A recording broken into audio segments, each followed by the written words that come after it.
Welcome, everyone. My name is Peter Corliss, Director of Technical Advocacy at ScyllaDB. I'll be your host for today's webinar, ScyllaDB 5, Developer Deep Dive Series, Resiliency and Strong Consistency with Raft. Today, you will learn about how ScyllaDB implemented the Raft Consensus Protocol and all the different capabilities we'll implement on top of it. First, a little bit about ScyllaDB. ScyllaDB is a monstrously fast and scalable NoSQL distributed database, perfect for highly available, highly performant gigabyte, terabyte, or petabyte scale workloads. It was patterned after Apache Cassandra, and it also offers an Amazon DynamoDB compatible API. And here's a quick snapshot of some of the many companies that are using ScyllaDB. As you can see, it's not just one industry. Anyone looking to run a big, fast, always-on distributed database can use us. You can start small and keep scaling. There's absolutely no barriers to hit as your company or your use cases grow. And so without further ado, I have the pleasure of introducing you to our speaker today, Kostya Osipov, Director of Engineering at ScyllaDB, who leads the work on our engineering team. Kostya, you're on slide 8 and take it away. Okay, so when you started the poll, my slide changing. I totally get it. Yeah, so if the poll is still there, should I keep it? Yeah, don't. We'll have somebody. We'll dismiss it, so don't worry about it. You can just go straight into your talk. Okay, so yeah, in this talk, I'm going to discuss the features we implemented in Scylla 5.0. It's all about consistency and Raft, and I split the talk in 3 parts. In the first part, I'll talk about the old implementation of schema and topology changes in Scylla, and what issues we're trying to solve with it in 5.0. In the second part, I will talk about the Raft itself and how this algorithm works. And in the third part, I will talk about some of the consequences on your day-to-day use of Scylla and what we plan to do next. So first, let me define the problem and discuss what's metadata, what's eventual consistency, and how we suffered from some of the issues with it. One kind of administrative data in a database that a database maintains for you, but you don't directly interact with it, is the database schema. It defines the structure of the database, like existing tables, columns, types, but there is a less commonly considered part of database schema, and these are like replication and storage properties, or indexes that you define, or views, or access rights. And finally, there is the third part, like power of data definition verbs, and what you can do with what sweeping changes you can do with your database, like create a new index, add a constraint, or maybe drop the column, and so on. So let's talk now how schema information is propagated in Scylla 4.0. It's going to be important to understand it to see what we were trying to fix. In Scylla, each node can have a slightly different version of the schema. So to return consistent results, Scylla assigns data retrieval operation passed between nodes. So like a coordinator makes a read or write, it contacts multiple nodes. And so every that request is signed with the schema version. And these are the little green requests that I'm showing here. So the receiving node must make sure that the return data is in the format required by the client. So for example, if it's a newer format, the node that is not aware of it will request the schema from the sender of the request. Obviously, the sender of the request is aware of the format if it signs the request with it. On the contrary, if it's an older format, the data is converted to it. So for another example is that a column can be removed from a row before it's sent to the user because the user is not aware of that column. So replicating schema statements across nodes uses its own path. Indeed, schema changes impact all nodes in the cluster. It also requires coordinated error handling. You can't fail an operation on one node and succeed it on another. So on an example here, like if I create a key space, I need to propagate it to all of the members of the cluster, and I hope you see my mouse. And if some of the nodes of the cluster, they apply this create key space operation, the other nodes need to apply it as well eventually. The advantage of this approach is that existing schema change statements are lightweight and they are less error prone. So we design schema change statements that so that they can be applied in this manner, like in an eventually consistent manner. And but it's also possible that two subsets of the cluster, like two subclusters, operate using a different version of the schema. Even you can get it down to a single node. You can do schema changes if you have only one node in a large cluster available. They're still going to work. You'll see a warning, but it's still going to apply. And eventually, when partitioning heals, nodes learn about the changes, and after compaction, data is converted to the most recent format. So here in this example, in a two-node cluster that share a common schema initially, then they add two different columns and independently add data to this column. So this is a happy scenario where eventually after compaction, we don't lose any data, we don't lose any schema definition. As the cluster heals, we convert the data to a single version. But there are less happy paths, and let's consider how schema changes may fail and how ScyllaDB can recover from such a failure. So when two concurrent changes conflict, for example, imagine one part of the cluster adds a column to a table and another part adds a column with the same name. Then we insert some data and then the partitioning heals. So the schema in this case with the most recent timestamp wins. And this is a local timestamp on the part of the cluster that created that version of the schema. And here you can see that there is a warning like, hey, you're trying to create a schema change, but the cluster is not probably the most recent version. And then you can end up in a situation when your uh, when like it's a completely garbled output, like unknown identifier, whereas you just renamed that identifier. And this is because your changes, they were conflicting and this conflict was resolved somehow. And you just have to deal with the consequences. Like it's the best effort. So there are many ways in which eventual schema consistency may backfire. You may not see the table you just created, or clients might get incorrect errors. And just imagine, and not every imaginable schema change can be converged in this way. So you could imagine like if we in future add strongly consistent features, such as like adding a unique constraint, this just physically cannot be converged if your cluster is only partially available. You have duplicates which you missed when adding a constraint, and you have to deal with that.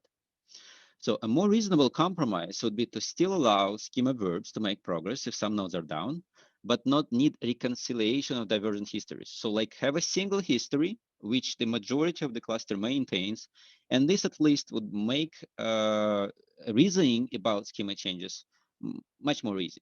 And that's exactly what we call renegotiating the boundary between strong consistency and availability. And that's what we implement in Scylla 5.0. Just keep the thing, the most of the features of the database available, but avoid some anomalies like I described above. So in Scylla 4.0, topology changes, they are built around the same paradigm. And this is another big part that we are changing with this Raft. So the paradigm of loose coupling, and in while you are not, the documentation strongly discourages that you are allowed to do topology changes in a partially connected cluster. So let me explain what I mean by topology first, and let me define the terminology. Topology is like a set of nodes, like who are the members of the cluster, their locations, indices, and racks, but also the assignment of the data, like which node is responsible for what partition, for what clustering key, and which node basically owns which data and serves as a replica for some primaries that are owned by other nodes. Assignment of data to nodes is what we call in Scylla token metadata. And just a little digression here to give some pretty foundational things for Scylla, like what we call token metadata, what we call tokens. So a token is just a hash. It's just applying a function to the partition key, and partition key is a part of the primary key, right, or the primary key itself. So we hash the primary key, and all of these hash values, they build a ring. Like you could imagine, like this hash range is like a ring from 0 to 2 in power 64, right? And this ring is then split. And I repeat, I hope you see the mouse. I'm using to highlight the thing I'm talking about. So this ring is then split between the nodes, and each range in the ring, we call it a token range or a V node. So each node in the cluster is responsible for a bunch of ranges like that. So essentially, we hash the keys, then we split the hashes, and this is how we define the mapping between the keys and the nodes. But token metadata doesn't fully describe where the data are, like where the keys are located. You also need the replication strategy. So how many copies of data you have in the cluster. And for some data, you want to keep a single copy, and for other like 5 copies or 3 copies. So this property can be different for different tables.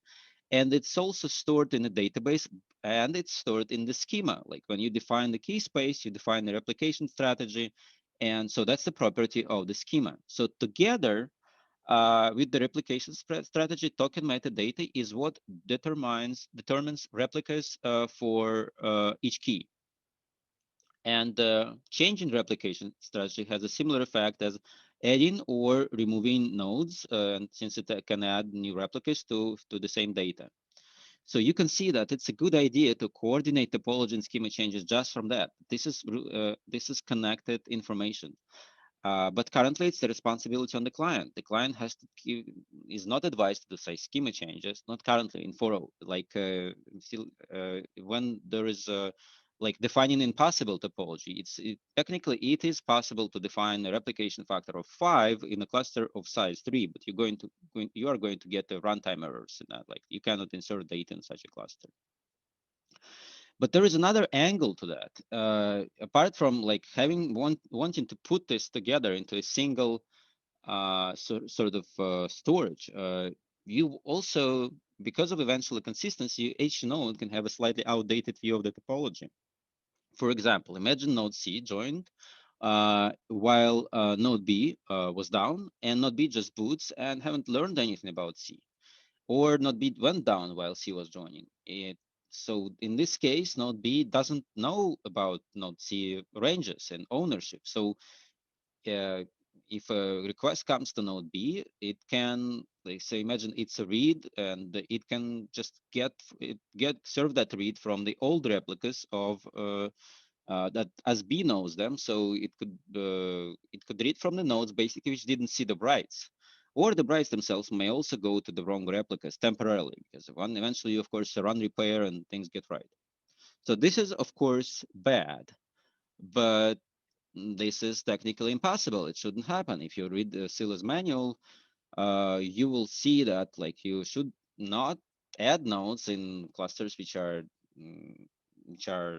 in a degraded state, and also you should not add multiple nodes at the same time. You should not have concurrency in this process, and you have dead nodes, you should first remove them, and so on. So, and the way node joining works actually is that as long as you bootstrap no more than one node at a time, there is always a thing that's called a quorum overlap. And a quorum overlap allows you to uh, uh, sort of serve quorum reads and writes even in presence of like this kind of anomalies. So as long as you follow the instructions, you are sort of safe.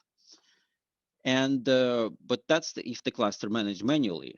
This is perhaps fine, but what if scaling is done by a Kubernetes operator? Can it notice that these are all dangerous events, and for every kind of dangerous situation, make a human mind, like a human kind of decision to avoid a potentially dangerous situation? And what if a node dies during some operation? Can we automate recovery? Like, can we really make this automatic, in all cases? That's the question. So our goal with topology changes, just like with schema changes, is to be seems to be like a good to make this good trade-off between very strong availability and consistency. So we want to require the live majority of nodes in the cluster to make topology changes. This seems to be a reasonable requirement that doesn't restrict most of our users. With this, we'll be able to switch a single history of all topology changes when each future change is able to observe full effects of all previous changes. And this is a very valuable property. So with that, welcome Raft. That's probably the algorithm you heard about, and that's the algorithm we use for strong consistency in ScyllaDB. And in this part, I'll talk about Raft in a bit more detail. So Raft is a protocol often called the protocol of state machine replication. So as you can see, it's like ensures there is a single sequence of changes in some kind of state that all nodes in the cluster observe. So, and the state machine, what's this state machine in this case? In our case, it's just that's the key spaces, the tables, the views, the topology, like what nodes are parts of the cluster, what tokens they have. That's the state. And essentially what we want to achieve is that every node in the cluster has the same replica, identical replica of that state. And by means of Raft, we can make sure that each node in the cluster has the same copy. And this includes like node tool commands, and they are also applied in the same order. And also we want to make sure that if nodes restart, join or leave, the order stays the same. So the order got to be durable in presence of failures. The idea like of this is like it's the idea of a replicated state machine. And suppose you had a program you wanted to make reliable. One way to do it is to execute that program on a collection of machines and ensure that it executes on these machines in exactly the same way. And that what could happen if the program takes the same inputs and produces the same outputs. Like if the inputs and outputs and the order of inputs and outputs is the same, then probably the eventual result is going to be the same. And to guarantee that, a thing called a replicated log can help. Replicated log is basically a file where you put commands which the state machine executes, and you put them in the same order.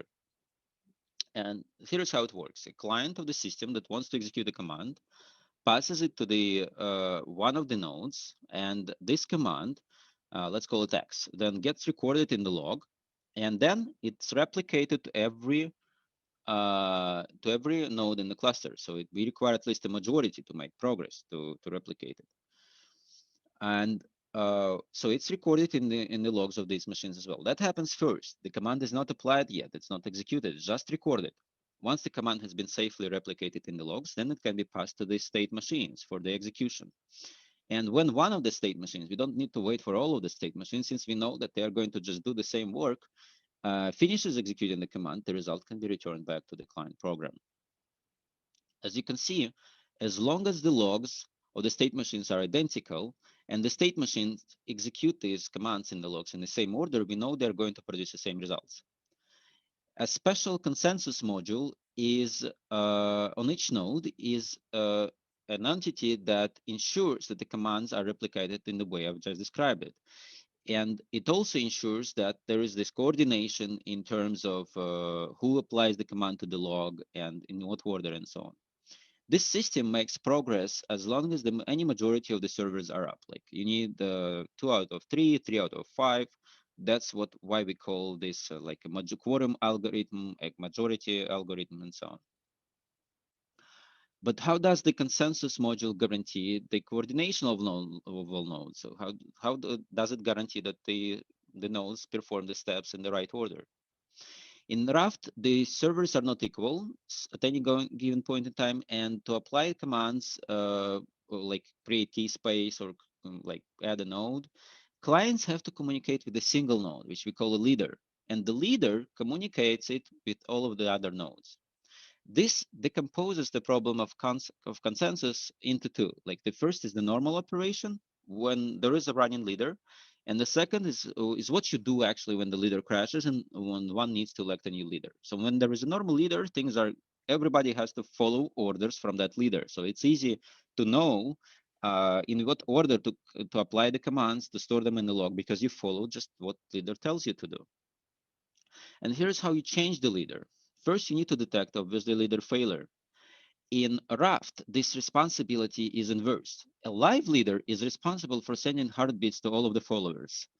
If there are no followers, if followers don't get a heartbeat, they are eligible, they allowed to become a candidate. So typically, if you don't get 10 heartbeats, like heartbeat happens once per 1/10 of a second. So if you haven't heard for heartbeats for 1 second, as you each node can become a candidate, and usually it does after some randomized interval, and tries to collect votes for itself and like runs an election.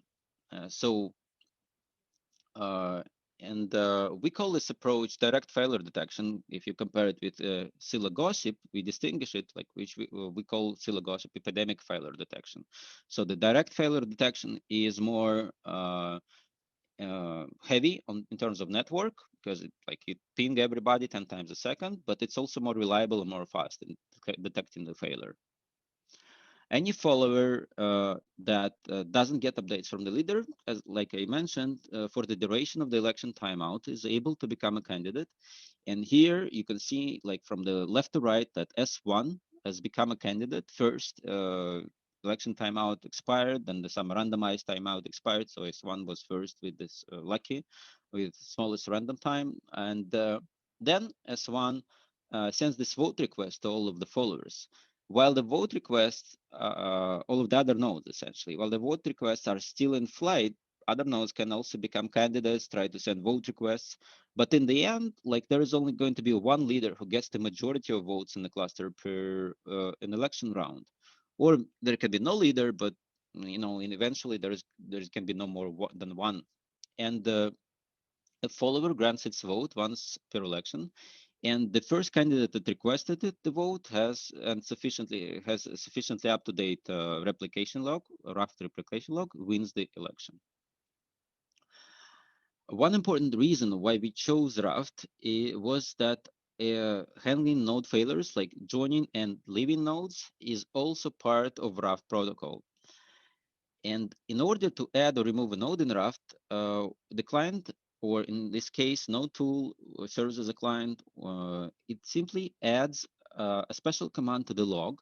And once this command is replicated to the current majority, a new majority is formed.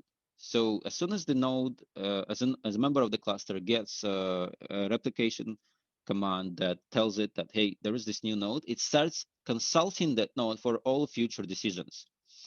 And since these changes are stored in the same log, as the data changes, this ensures data consistency in presence of adding and removing nodes. And this is a really important factor for us. So we want data consistency to be there, even if you have some, node removals. So that's, in short, what Raft is. And but I also would like to mention several important extensions we implement to Raft.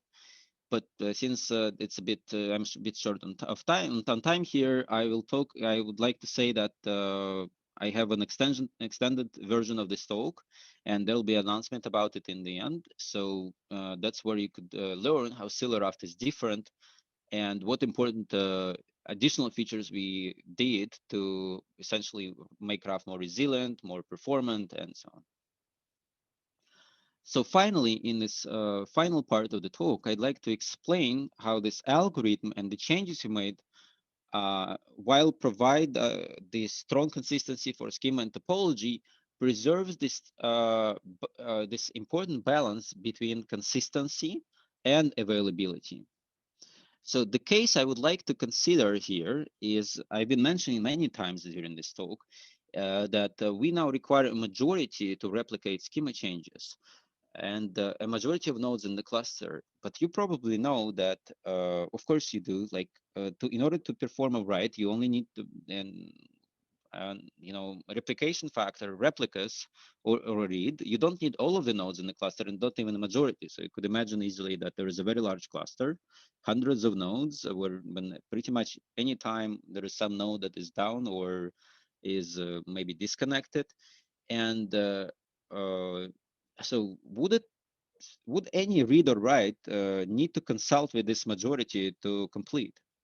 And of course, the answer is no. The way insert, update, and delete works with the schema in 5.0 is similar to 4.0. So the coordinator of read or write still signs the mutation with its schema version. And if a mutation with an older version arrives to a node with a newer schema, it's automatically converted to the newer version. And if a mutation with a newer version arrives to node with an older schema, that node will fetch this schema. So where can it fetch the schema from? It can fetch it from the sender in this case. And so let me stress that schema fetch doesn't need a leader to be around. It can happen from pretty much any peer. So we need the peer that has the right version of the schema, and then we can make progress. So this approach preserves this write and read availability even during Raft leader changes or during network partition. So even if you lose some significant portion of your nodes, you can still do reads and writes from the partitions that have quorum requirements satisfied. Besides that, in Raft, the leader is constantly pushing schema updates to all of the nodes. So the cases of outdated schema are much more rare. So in principle, in a well, you know, in a cluster that is well taken care of, uh, the situation when you have some schema inconsistencies are much more rare because the changes with each the Raft leader is much more aggressive in pushing these changes. Topology changes also access token metadata through Raft, and this is something we are working on right now. It's just not in 5.0, but I'm already mentioning the items that we are developing. So, but what it allows us to do is get rid of the poses during topology changes. And since we no longer need to wait for gossip to settle and to let all of the older rise to stop to make progress with adding and removing nodes. We can just check in this Raft state that hey, everybody has learned about the event and we can make progress. There is still a case which I would like to draw your attention to, which did become somewhat worse in terms of availability with this change. So there's a popular case when you have a two data center setup and these data centers are geographically spread. And you know from what I've been saying before in this talk that Raft preserves liveness as long as you have a majority of nodes up. So if you have just two data centers, typically the layout mirrors each other in each data center. So if you lose an entire data center, your majority can be permanently lost. In 5.0, with Raft, we of course will not admit any DDL statements. DML statements like DDL is like create drop table or the topology changes like add or remove node. We will not admit that. So we will not be able to recover it. It's an important observation. We will not be able to make progress in this situation because you will not be able to remove the data center. To remove the data center, you need the majority. So, but data manipulation statements will of course continue to work. To address this issue, like of a permanent disaster, we implemented a way to revert clusters to pre-Raft state. So, and reassemble them in as a new cluster. Imagine this as if you were doing like a downgrade to 4.0 temporarily, and then reassembling a 5.0 cluster from the information that's there in 4.0, like from scratch, like the performance downgrade and upgrade in term as a means to preserve like salvage the data that you still have in the cluster. So this allows clients to recover their clusters even in case of disastrous event like a permanent loss of a data center.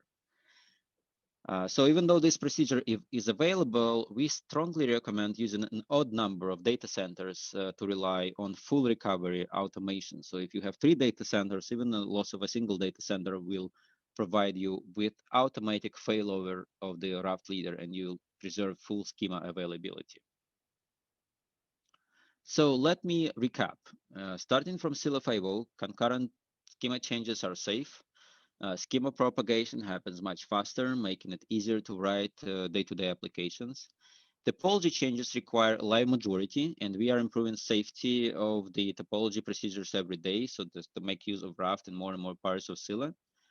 This feature is still experimental and requires a switch, but we plan to flip the switch from like default off to default on in 5.2. We've been doing a lot of tests of this feature. We plan to test it with Jepson. We have our own tests with error injections, like many ways of testing. And also we plan to further advance the use of Raft and start using it for data consistency. So data consistency is a big deal, and we plan to provide more strongly consistent features in the future. So this concludes my part of the talk, and I'm returning the word back to Peter. Thank you. All right, thank you so very much, Kostya. We're just going to push another quick poll for you folks.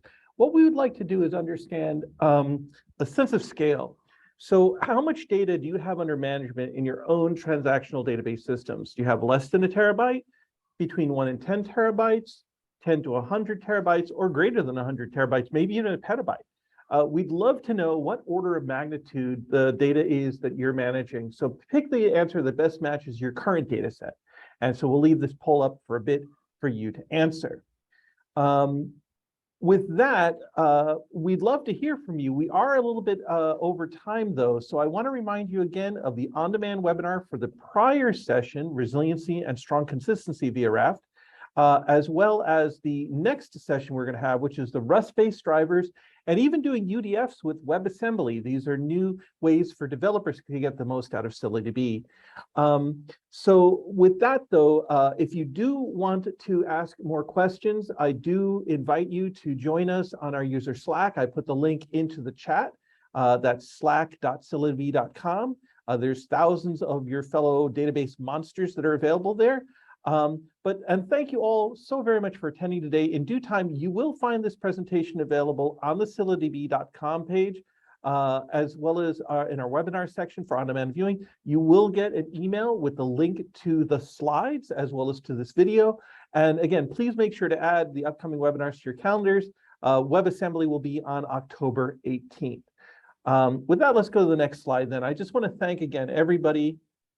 Goes to your last slide here.